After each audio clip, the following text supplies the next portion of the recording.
Le jour où j'ai perdu contre Nejmettinov. Mikhail Tal, 8e champion du monde du jeu d'échecs, répondant à un journaliste lui demandant quel était le plus beau jour de sa vie. Chers adeptes du jeu des rois et de la dame, bon retour ou bienvenue sur Seventh Rank, la chaîne à l'audimat qui porte bien son nom.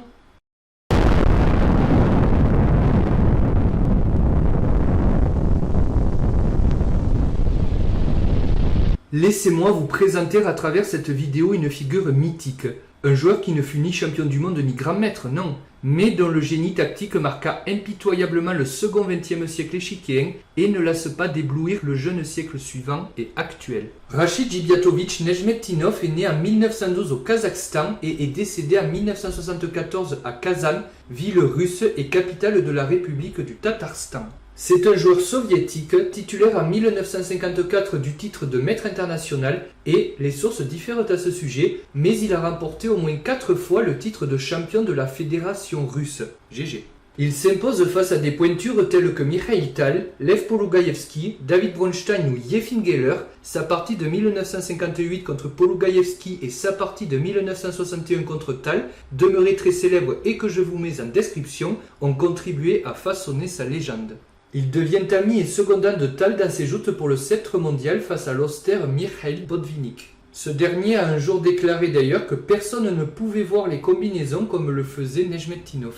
Passé maître en peinture néo-romantique de splendides tableaux de maths dont lui seul avait le secret, entraîneur émérite du RSS, Nejmettinov fut enterré alors que s'échappait de la terre vers le ciel sa postérité, qu'aucun dieu ne pourrait plus jamais enfermer dans le creux de sa main. Et Polugaevski d'ajouter que Nejmettinov fut le plus grand maître de l'initiative ayant jamais existé. Je ne doute pas un seul instant que le coup suivant, éternel d'imagination, de splendeur et d'audace, vous fera partager, au moins un certain temps, cet avis. Je vous souhaite un excellent visionnage. Enjoy! Nous nous trouvons à Rostov-sur-le-Don, en Russie occidentale, à la Coupe Tchigorine par équipe, oui vous avez bien entendu par équipe, de 1962. Celui que nous appellerons par son surnom Super Neige à les Blancs est opposé à Oleg Leonidovitch Tchernikov, connu pour la partie que vous avez sous les yeux, mais aussi pour avoir été arbitre international, ainsi que pour avoir remporté le championnat du monde senior en 2000. Vous le voyez, ce n'est pas n'importe qui. Alors, on ne va pas se mentir, la partie qui suit a déjà fait le tour de la toile, mais si vous aussi vous vous intéressez depuis peu aux échecs, par exemple depuis le confinement, et que vous n'avez pas un niveau trop mauvais sur Chess.com, alors vous pourriez ne pas connaître ce bijou qui a traversé les décennies et que je vous propose aujourd'hui. En conséquence, vous pourriez ne pas connaître cette partie et être curieux d'en apprendre davantage. Je vous propose donc, chers viewers, de mettre la vidéo sur pause et de trouver la réponse de Nejmettinov au 11e coup de Tchernikov fou F6, réponse qui fit faire à cette partie le tour du monde.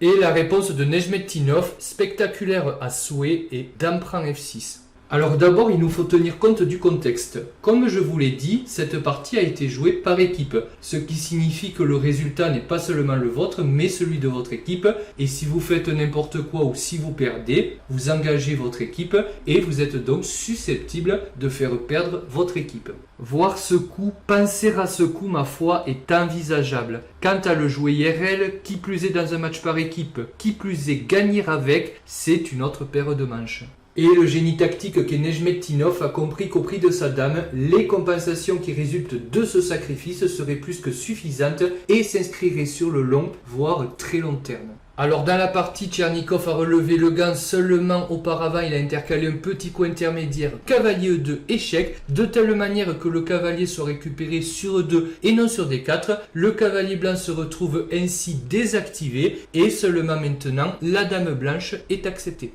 Les blancs ont continué par cavalier C3 et je pense qu'ici nous pouvons nous poser un moment et voir ce qu'ont obtenu les blancs en échange de leur sacrifice de dame aussi stupéfiant que splendide. En troquant leur dame contre le fou adverse, les blancs ont obtenu la paire de fous dans une position relativement ouverte, ce qui n'est jamais négligeable. Mais les blancs n'ont pas fait que troquer leur dame contre un fou adverse, ils ont troqué leur dame contre le fou de case noire. Et ce détail qui fait intervenir le jeu de couleur ou le jeu sur couleur prend ici toute son importance. Regardez, les blancs sont maintenant seuls détenteurs du fou de case noire, ce qui signifie que les noirs ne l'ont pas. Parallèlement, les blancs ont également une autre pièce pour jouer sur case noire, c'est le cavalier. Si on regarde, les noirs n'ont que la dame pour jouer sur case noire et donc pour défendre ces cases noires, mais vous êtes d'accord pour dire que la dame est censée ne pas être prise, ne pas être perdue. C'est elle qui fait la fierté du camp des noirs. Si les noirs se retrouvent à perdre la dame, ça va très mal se passer pour eux. On note bien sûr que les cases noires autour du roi noir sont très faibles, les blancs ont donc de réelles velléités d'attaque sur ce complexe de couleurs, et enfin il n'y a que le pion F6 pour surveiller les cases G5 et E5, mais si celui-ci vient à être attaqué, échangé ou s'il avance, il y aura une réelle faiblesse sur la diagonale noire, la grande diagonale noire A1, H8, c'est la raison pour laquelle les noirs se doivent de blinder ce complexe de couleurs, mais ça ne va pas être chose aisée, juste avec une dame pour soutenir l'édifice. En parlant du pion F6, on peut mentionner évidemment que la structure de pion des noirs est maintenant abîmée, affaiblie. Ces deux pions sont maintenant doublés et celui-ci est isolé faible sur une colonne semi-ouverte D. Une tour blanche qui viendrait sur cette colonne se ferait donc une joie d'attaquer ce pion D7 faible. Puisque la structure de pion des noirs, on l'a dit, a été affaiblie par le sacrifice de la dame blanche, on peut également ajouter que D5 est maintenant une case forte ou faible, c'est-à-dire une case qui ne peut pas être attaquée par des pions, et une pièce blanche, un cavalier ou un fou, mais surtout un cavalier, trônera donc royalement sur cette case, d'où il pourra appuyer l'attaque sur le pion F6, déjà faible. Enfin, et non négligeable, est le retard de développement manifeste des pièces noires. Les noirs n'ont en effet de sortie que leur dame et on sait que ça peut devenir un problème. Si la dame se fait attaquer, elle va se faire harceler, elle va devoir perdre du temps à bouger et tout ça c'est du temps de perdu sur le développement des autres pièces. En même temps, on comprend que ce fou va mettre du temps à sortir, alors je ne vous parle même pas de cette tour. Et regardez le contraste avec les pièces mineures des blancs qui sont toutes sorties de façon harmonieuse sur leur case que je qualifierais de naturelle. Et déjà, il faut faire attention à ce que la dame noire ne soit pas attaquée. Je vous ai parlé du pion F6 tout à l'heure. Et regardez, dès que les tours vont s'activer, les blancs auront sorti toutes leurs pièces de façon harmonieuse. C'est loin d'être le cas pour les noirs. Pour toutes ces raisons que je viens d'énumérer, les blancs sont déjà mieux. Et au terme d'une partie aussi riche sur le plan tactique que positionnel, Nejmettinov l'a emporté quelques 19 coups plus tard dans la position que voici. Alors l'intégralité de cette partie, ultra célèbre au demeurant, figure comme je vous l'ai dit en description. Mais je crois voir, à travers vos regards pleins d'une indicible curiosité non dissimulée, l'envie d'en savoir plus. Je me trompe ?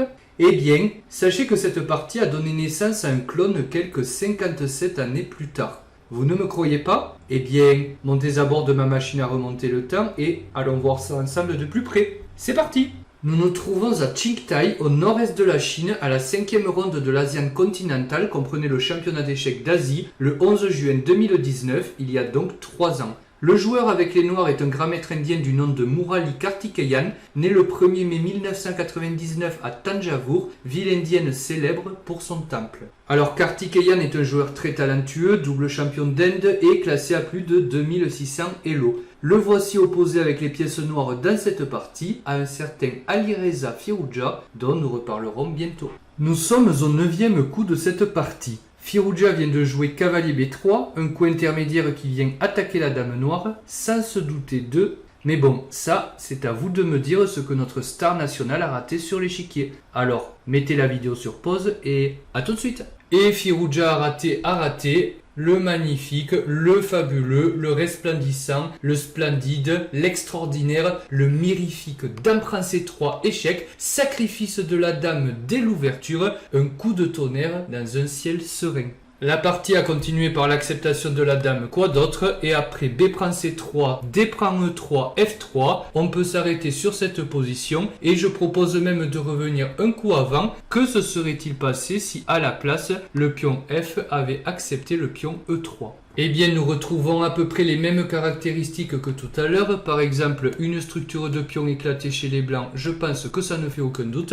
En même temps, on peut noter que maintenant, il y aurait en E5 et en C5 deux super avant-postes sur lesquels deux cavaliers noirs se régaleraient. Ils seraient en effet indélogeables. Ça, c'est le premier point. Le deuxième point, c'est que maintenant, les noirs, comme tout à l'heure, ont obtenu la paire de fous tandis que les blancs ne l'ont pas. Et enfin, ce fou de case noire pile pilonne la grande diagonale, il est super puissant, donc on voit qu'au prix de leur dame, les noirs ont obtenu beaucoup de compensation. J'ajoute en dernier lieu, et avant d'oublier bien sûr, que maintenant les noirs disposent de 3 pièces capables de jouer sur case noire, tandis que les blancs n'en ont que 2. Les noirs vont donc avoir une supériorité sur le complexe de case noire, c'est donc sur cette couleur de case qu'ils vont s'efforcer de jouer. Malgré tout, après le coup F3 joué par les blancs à la place dans la partie, avec l'idée de conserver la structure à l'aile roi et d'aller récupérer le pion E3 avec le roi ou avec la dame, tout le niveau de Firouzja n'aura pas suffi pour renverser la partie et Firouzja abandonnera quelques 41 coups plus tard dans une position inégale et je peux vous montrer la position finale, il s'agit de celle-ci. J'espère sincèrement que cette vidéo, en plus de la beauté des coups qu'elle fait briller au fond de vos yeux, vous aura aidé à progresser dans la compréhension positionnelle d'une partie d'échecs et mieux cerner la notion de compensation. En parlant de vidéo, celle-ci est maintenant terminée, donc écoutez, j'espère qu'elle vous aura plu. Si c'est le cas, comme d'habitude, n'hésitez pas à me laisser un petit like, j'apprécie toujours, ainsi qu'un petit commentaire bienveillant, ça fait toujours plaisir. Échéquistes de tous les pays, abonnez-vous, et que dire si ce n'est que je languis impatiemment de vous retrouver pour la prochaine vidéo. Salut!